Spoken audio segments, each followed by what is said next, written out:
Olá, meninos e meninas! Estamos aqui para mais uma aula de filosofia. Vocês já ouviram falar de Zenão, Diógenes e Epicuro?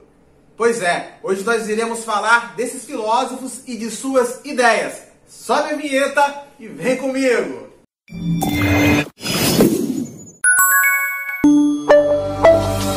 É isso aí, meninos e meninas, estamos aqui para mais uma aula de filosofia em mais uma semana. Eu espero que esteja tudo bem por aí. E hoje nós iremos dar continuidade à nossa última aula. Na última aula eu falei sobre a filosofia helenística. Eu comecei falando sobre a filosofia helenística, que foi a primeira parte na qual eu abordei o contexto histórico. Eu falei sobre o motivo da filosofia helenística ela ter sido criada. Na realidade, comecei falando sobre a ataraxia. A ataraxia, que é a ausência de perturbação da alma.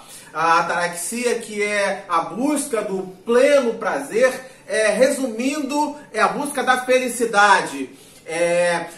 Quando surgiu a filosofia helenística ou helenista, o mundo estava passando por uma transformação, principalmente a sociedade grega, devido a Alexandre Magno, conhecido na história como Alexandre o Grande.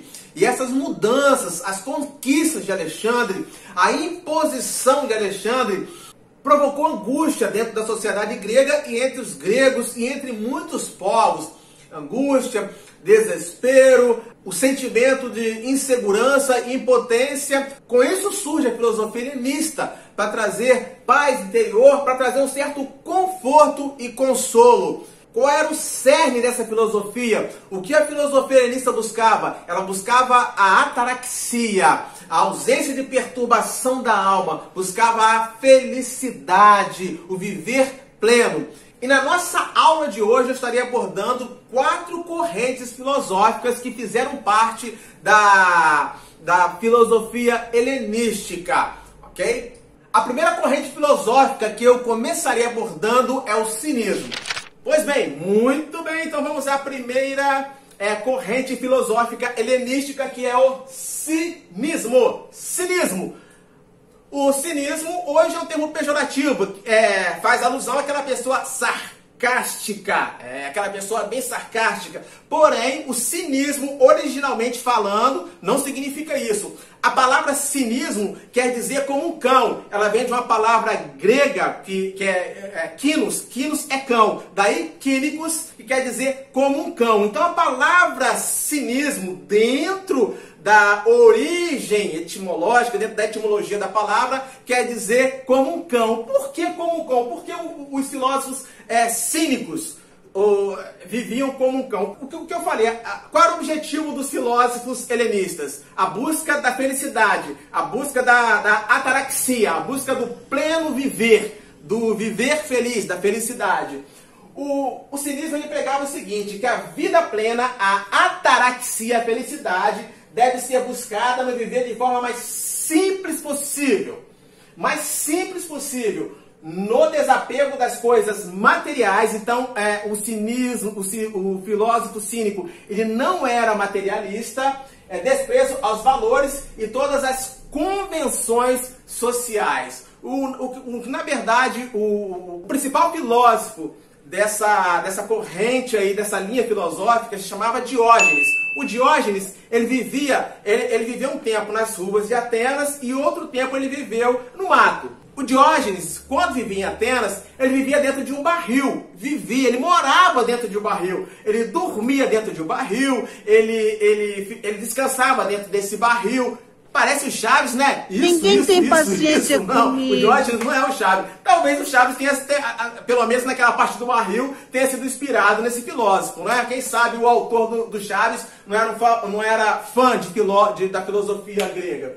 Então, o Diógenes, ele era recluso, ele não tinha casa, ele não tinha posses, ele não era apegado às coisas materiais. materiais. Por isso que o cinismo é viver como um cão. Por quê? Vivia na rua como um cão, entendeu? Catava uma coisa ali, catava outra coisa ali, catava uma sobra ali e não tinha apego a nada. Não se apegava à casa, não se apegava à propriedade, não se apegava a poder social. Então, o que o cinismo nos ensina justamente não é a sermos miseráveis. O cinismo nos ensina a não termos aquele apego famigerado nas coisas materiais. Então, o cinismo, ele pregava justamente isso. Para nós alcançarmos o pleno viver, a felicidade, a ataraxia, é necessário que venhamos a nos desapegar das coisas materiais que nos prendem a essa vida. Deu para entender? Vamos então à segunda corrente filosófica helenística.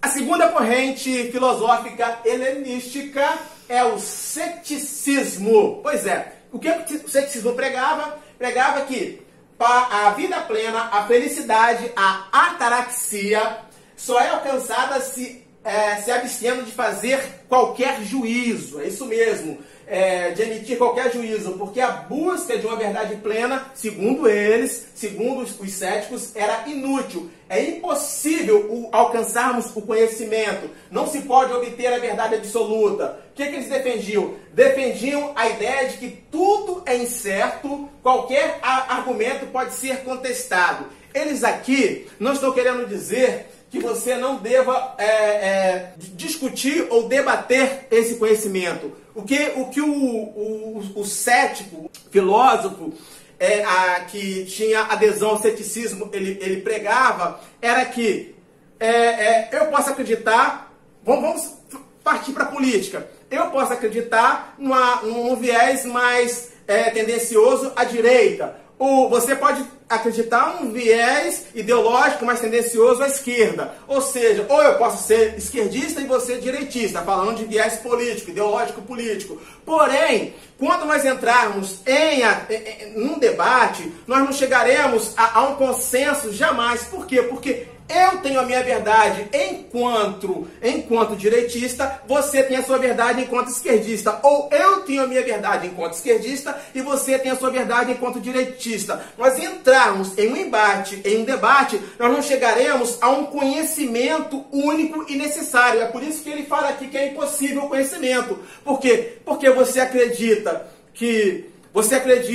no socialismo, eu acredito no liberalismo, você acredita, eu acredito no comunismo, você acredita no neoliberalismo. E isso vai causar atrito e esse conhecimento jamais vai chegar a um consenso. Por quê? Porque são dois conhecimentos. É por isso essa narrativa aqui de não se obter a verdade absoluta. Porque eu acredito de uma forma e você acredita de outra forma. Se não perturbasse em debater, em querer defender a sua posição, essa coisa de você ficar tranquilo com relação àquilo que você acredita e não debater com o outro, é o caminho que te leva à ataraxia, à felicidade, ao pleno bem, ao descansar nos braços da felicidade.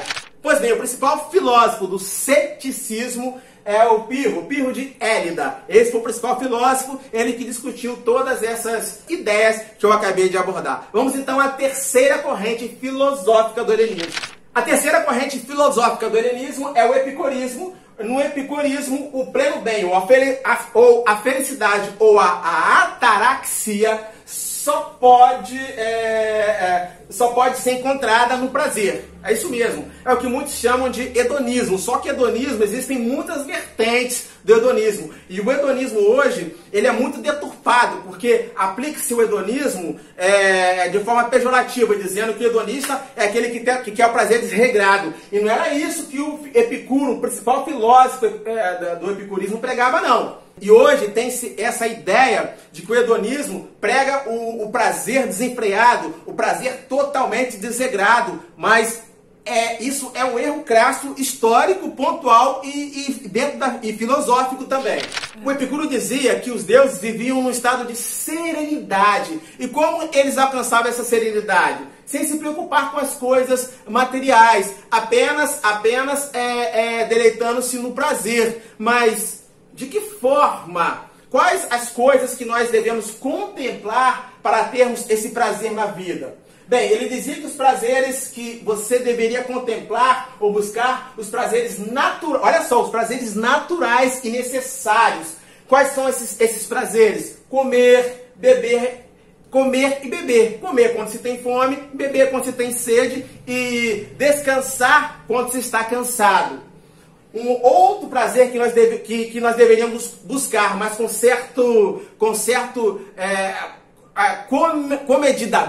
comedidamente, seriam os prazeres naturais e não necessários. Por isso que deveríamos buscar comedidamente, porque eles não são necessários. São a amizade, o saborear comida e bebida refinadas, mais ou menos como hoje, não são necessários, né? Coisas que não são necessárias, comida e bebida refinadas, basta comer e beber bem, e vestir-se bem de forma refinada também. Agora, quais são os prazeres não naturais e não necessários? Os prazeres não naturais e não necessários, aqueles que nós não devemos buscar segundo Epicuro, e que devem ser desprezados, são aqueles como a riqueza, o poder e a fama, tá vendo? A riqueza, o poder, a fama, o sexo desregrado, o sexo fora do comum. Então, ao contrário do que muita gente prega hoje, o Epicuro ele pregava para não se buscar esse tipo de prazer. O poder, a fama, o dinheiro, o sexo desregrado. Então, ele tinha um conjunto de prazeres que eram necessários, ideais e naturais, aqueles que podiam ser, tanto faz, se fossem ou se não fossem, e aqueles que não deveriam ser buscados. Então havia regras para que o sujeito, o indivíduo, pudesse alcançar o pleno prazer e a felicidade. Isso aí é o que diz Epicuro, isso aí é o que diz o epicurismo. Vamos lá, a quarta e última corrente filosófica. Qual é, Samuel? Diga pra gente aí, fala pra gente aí. Falarei. A quarta corrente, estoicismo. Estoicismo. A palavra estoicismo vem de estoa. Estoa eram as colunas dos pórticos em que o Zenão, que é o principal filósofo do estoicismo, ficava. Por isso esse nome de estoicismo, eram chamados de filósofos do pórtico, porque a palavra estoa quer dizer pórtico. Então os estoicistas eram filósofos do pórtico. Bem, o que eles pregavam? Bem, que para alcançar o bem, ou a ataraxia, ou a felicidade, deve-se eliminar as paixões, deve-se eliminar os prazeres. Enquanto o epicurismo pregava o prazer dentro de uma certa regra, eles aqui, já o estoicismo diz que tem que eliminar as paixões, o prazer, eliminar coisas que nos fazem mal. Pois é. Aqui, a nossa preocupação deve ser com o que podemos transformar. Aqui tá errado, tá? Sentimentos não, é sentimentos. Errou! Tá bom? Mas vocês entenderam. Bem, a nossa preocupação deve ser com o que podemos transformar. Então, a busca pela felicidade passa por nós nos preocuparmos com aqueles sentimentos, com aquelas coisas que nós podemos transformar. E quais coisas são essas? Nossos sentimentos e as nossas ideias, por exemplo. Agora, em contrapartida, esse caminho para a felicidade passa também por não nos preocuparmos com o que não podemos transformar. O que nós não podemos transformar ou evitar. Ele dizia a morte e o envelhecimento. Isso quer dizer não se apegar a certas paixões, a certas ilusões da vida. Por quê? Porque de um lado tem coisas que nós podemos transformar, como nossos sentimentos, as nossas ideias, os nossos pensamentos, e por outro lado tem coisas que nós não podemos transformar, com a morte e o envelhecimento. A questão é nós termos domínio de que nós podemos transformar certas coisas e por outro lado não podemos eliminar algumas coisas da nossa vida, não é? Como a velhice, olha, meus cabelos brancos, como a morte é inevitável, e outras coisas mais. Na realidade, o que os filósofos helenistas eles pregavam eram coisas que fazem parte da nossa vida, do nosso dia a dia. Era o que estava acontecendo lá. A angústia, a decepção, a opressão. Então, para ter um pouco para ter um pouco de refrigério, descanso interior, os filósofos começaram a tratar de coisas mais introspectivas, que olhavam mais para dentro do ser humano do que propriamente como os filósofos anteriores buscavam a verdade. E assim eu finalizo a minha aula de hoje. Tenham todos uma ótima semana, fiquem todos com Deus e lembre-se sempre, filosofia na veia. Até a próxima!